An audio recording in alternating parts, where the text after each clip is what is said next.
Di ba? So, ito na naman tayo, mga kababayan, panibagong ano na naman ito. Panibagong systematic topic. Ito, mga kababayan, speaking of San Juan. Alam nyo naman ang San Juan. Mga Manileño, mga kababayan, walang kaibigan, walang kamag-anak. Manileño, si Irap para sa mahirap. Speaking of Irap para sa mahirap, eto na, Jinggoy Estrada. At Mayor Francis Zamora, nagsagutan at naghamunan. Nako, eto na. Mga kababayan, may ads lang, saglit. Napagod sa school? Ito na. Inahamon ko si Senator Jinggoy Estrada, mag-file kayo ng exclusion sa korte. Huwag kayo magtago sa inyong parliamentary immunity sa Senado. No? Kung matapang kayo sa Senado, tingnan natin ang tapang nyo sa labas ng Senado. Ayan na. Nagkahamunan na. Kasi bakit? Nako, malapit na kasi eleksyon. Alam nyo, sa totoo lang mga kababayan, ito gusto ko isample sa inyo kung kayo mga taga-Caloocan, mga taga-Caloocan, i-compare natin ang San Juan at Caloocan. Nung panahon, ang mga Estrada ang namuno dyan, nga. Ang Caloocan na namuno ang mga malapitan, nga. Nung pinalitan ni Zamora ang San Juan, putang ina, ang ganda. Umasinso ang San Juan. Ang problema ngayon, gustong bumalik ng mga Estrada. Kaya ngayon, binigyan nila ng issue itong si Mayor Francis Zamora ng San Juan na meron daw maraming flying voters. Nadagdagan daw ang mga botante sa San Juan. Yun ang question ni Jinggoy. Eto na. Hinamon ni San Juan City Mayor Francis Zamora si Senate President Pro Tempore Jinggoy Estrada na maghain ng exclusion case sa korte kaugnay sa aligasyon nitong pagdami umano ng flying voters sa lungsod. Nanindigan ng alkalde na wala itong katotohanan at sinabi na wala sa kanya ang desisyon kaugnay sa pagiging botante ng isang mamamayan. Aniya kapangyarihan ito ng Election Registration Board at ng Commission on Elections. Kaya hindi lahat ng nais maging botante sa lungsod ng San Juan ay naaaprubahan.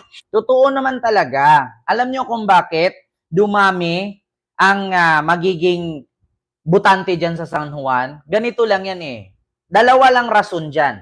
Kaya dumami po ang mga galing sa probinsya na nangungupahan at nakatira sa San Juan na kumukuha ng barangay clearance at nagpaparehistro na din dyan kasi umunlad nga ang San Juan. Ganun lang naman kasimple. Alam nyo kung bakit maraming tumira sa San Juan? Kasi maraming trabaho. Umunlad.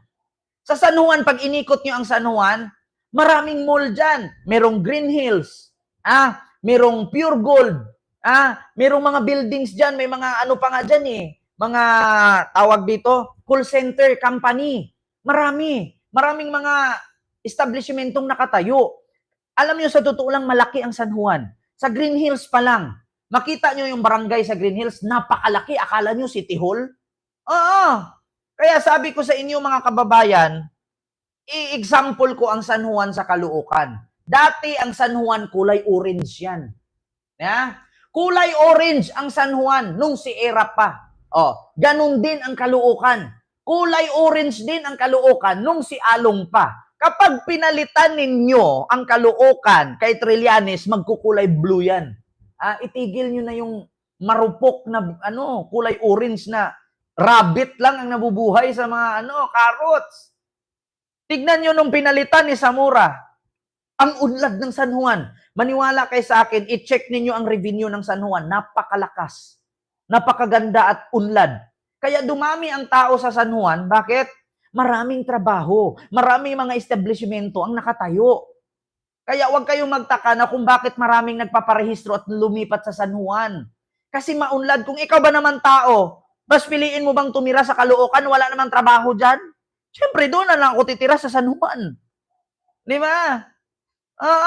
Tapos ngayon, i-issue ni Jinggoy na napakadami daw flying voters. Alam nyo, sa totoo lang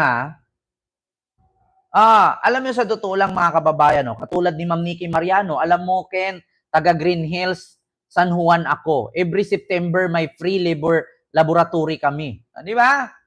Alam niyo, sa totoo lang mga kababayan, ganito yan eh. Hindi mo naman masasabing flying boaters yung mga yan. Kasi ganito, ako nakatira din po ako ng Maynila noon. Matagal-tagal din po. Almost 6 years, 7 years. Alam niyo ba, meron palang batas ang barangay. Ito sa mga hindi nakakaalam, lalong-lalo ng mga DDS na bobo, explain ko sa inyo.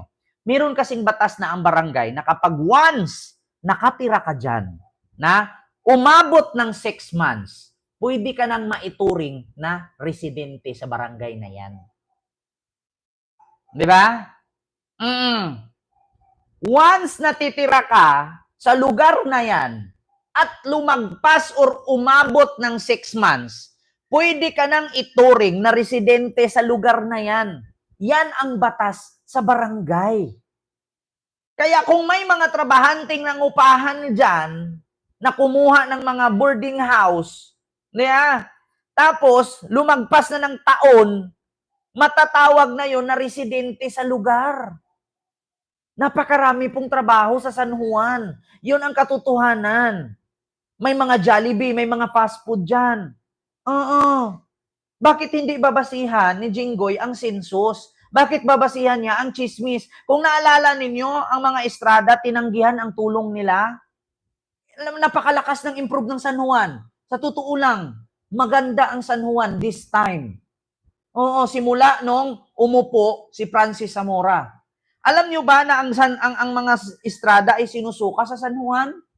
May time na si Jinggoy nagbigay ng tulong sa San Juan nung nasunugan. Alam niyo bang pinalaya si Jinggoy at pinagmumura ng babae? Pinagmumura ng residente. Ito, pakita ko sa inyo Jinggoy, pinaalis ng taga San Juan. Ito makikita ninyo ito, kumalat na ito mga kababayan. Ito Sa video, ang mainit na pakikipag-alitan ni Senator Jinggoy Estrada sa isang babae sa San Juan. Ang sagot niya ni Estrada, pinupolitika raw siya na kung sino man ang nagpakalat ng video. Nasa frontline ng balitang yan si Camille Samonte. Juan City, komento ng mga netizen, ang tapang daw ng naturang babae na hindi nagpasindak sa senador.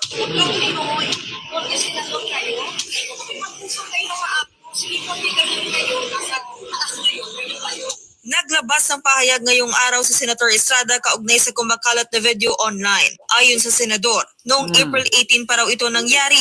Nagpunta raw si Estrada at mga tauhan niya sa isang gymnasium kung saan tumuloy ang mga nasunugang residente ng Barangay Batis. Ia-anunsyo raw sana niya na mamimigay siya ng tulong pinansyal. Pero pinigilan daw sila ng mga lokal na opisyal ng San Juan City. Mahigit 1 oras daw silang nakiusap sa mga opisyal pero hindi pa rin sila pinayagan. Dahil dyan si Senator Estrada na raw ang lumapit at kumagutan niya ang babae. Ayon pa sa senador, totoong ginamit niya ang kanyang posisyon. Pero ito raw ay para makatulong sa mga kababayan niya sa San Juan.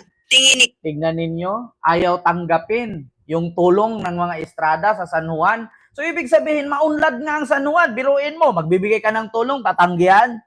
Kung didiis pa ng bobo yun, tatanggapin nila yan. Bakit? Wala silang pera, mahirap sila, mga bobo sila, tanga-tanga sila. Tatanggapin nila yan. So, ibig sabihin, totoo po na umasinso ang San Juan. Tingnan mo, tinanggihan, nasunugan na lahat-lahat. Pero hindi tinanggap ang tulong ni Jinggoy. Nakipagsagutan pa kay Jinggoy. Kaya, ibig sabihin, maunlad ng San Juan. Ang tanong, kung mahal kayo ng taga San Juan, bakit tinanggihan ang tulong ng mga nasunugan? Kaya, Estrada, may bahid politika ang kumakalat na anyay mapanirang video. Sa tulong ng mga pulis na nasa lugar sa huli ay pinayagan din daw silang i-anunsyo na mamimigay sila ng cash assistance. Dinepensahan naman ni San Juan City Mayor Francis Zamora ang babaeng nakasagutan ni Estrada. Sa Facebook comment ni Zamora sa video, tunay raw na may paninindigan at prinsipyo ang babae. Hindi raw ito nagpapatinag sa kahit kanino kung alam niyang siya ang nasa tama. Patuloy namang sinusubukan ng News 5 na makuha ang panig ng babae sa video na nakasagutan ni Senator Estrada. Diba? Tignan ninyo, nasunugan ka na lahat-lahat pero alam mo talaga na hindi mo tatanggapin yung tulong nila. Diba, Ma'am Nerissa Lindstrom? Ako sa totoo lang, masunugan man ako, kahit anuman mangyari sa akin, pag nakita kong hindi magandang politiko, hindi ko talaga tatanggapin. Ganon, may paninindigan. Alam nyo na, mga kababayan. Kaya naghamunan ngayon si Francis Zamora at si Jinggoy Estrada. Actually, noon pa naman ito eh. Alam nyo, parang Maynila lang ito eh. Ito, tuloy natin. Sa lungsod ng San Juan ay naaaprubahan. Dagdag pa niya na dumaraan ito sa proseso kung saan kinakailangan ng mga dokumentong nagpapatunay na ang isang tao ay talagang residente ng nasabing lungsod. Samantala pinaliwanag ni Attorney Donna Camitan, isang election lawyer, na nasa municipal trial court ang desisyon sa pag-aalis ng mga botante sa isang lugar. Kailangan lang aniya na magpasa ng petitioner na mga ebidensyang nagpapatunay ng kanyang reklamo. A petition for exclusion can be filed in the municipal lower courts or trial courts rather, MCTC dito sa case ng San Juan, and it can be initiated by a registered voter of the city or a registered political party. Nanindigan naman si Mayor Zamora na ginagawa niya lang ang kanyang trabaho at hindi aniya kailangan pa ng flying voters. I categorically deny that we have flying voters in San Juan. I do not need flying voters to win sapagkat nagtrabaho po ako ng mabuti at Narinig nyo? Si Francis Zamora, hindi ko kailangan ng flying voters para manalo sapagkat nagtatrabaho ako ng maayos. Yan kasi ang iboboto ng tao. Yung nakikita, may resibo, may gawa at may napatunayan. Hindi yung magtapon ka ng basura sa ilog, sa dagat, tapos susundan mo, sisibutin mo para makita lang na nag-clearing operation kayo. Walang ganon. Huwag kasi kayong gagawa ng mga pakitang tao lang kasi yung ginagawa ninyo. Oo. Yan ang mahirap sa inyo. Mga politician. Tigil-tigilan nyo kasi yung kaplastikan ninyo. Pag eleksyon, kahit saang lupalop, napapasukan ninyo. Pagkatapos ng eleksyon, hindi na kayo mahagilap kung nasaan kayo. Hindi kayo katulad kay Zamora. Ito. nakita po ng San Juan yan. Nakita ng San Juan ang pagbabagong pinangako natin. Sa katunayan, nabawasan na ang bilang ng mga botante sa lungsod para sa darating na eleksyon. Ang iba ay pumanaw na, lumipat ng tirahan, mayroong double entry at iba pa. Gusto ko pong malaman ninyo na itong padating na elections ay halos 9,000 voters po ang natanggal sa voters list ng San Juan. Kaya ako po nagpapasalamat sa COMELEC sapagkat ginagawa nila ang kanilang trabaho.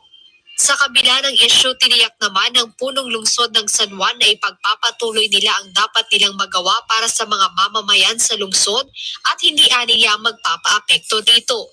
Wala pang reaksyon o komentaryo si Senator Estrada sa mga pahayag na ito ni Mayor Zamora. Samantala, sinagot na ni Senate President Pro Tempore Jinggoy Estrada ang hamon ni San Juan City Mayor Francis Zamora na mag-file ng petition para sa exclusion of voters sa lungsod.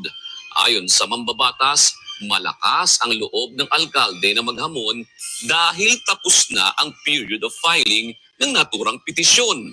Gayunman, sinabi ni Estrada na mapatutunayan pa rin nila na highly irregular ang pagtaas ng bilang ng mga rehistradong botante sa San Juan City, gayong napakaliit lang anya ng lungsod. Maliit ang lungsod. Sinong nagsabing maliit ang lungsod? Mas malaki pa nga yata era ng San Juan kaysa sa Manila eh. 'Di ba? Maliit nga ang lungsod, malaki naman ang era ang Caloocan, napakalaking lungsod, bagsak. Di ba? Dito tayo kay Bato, mga kababayan.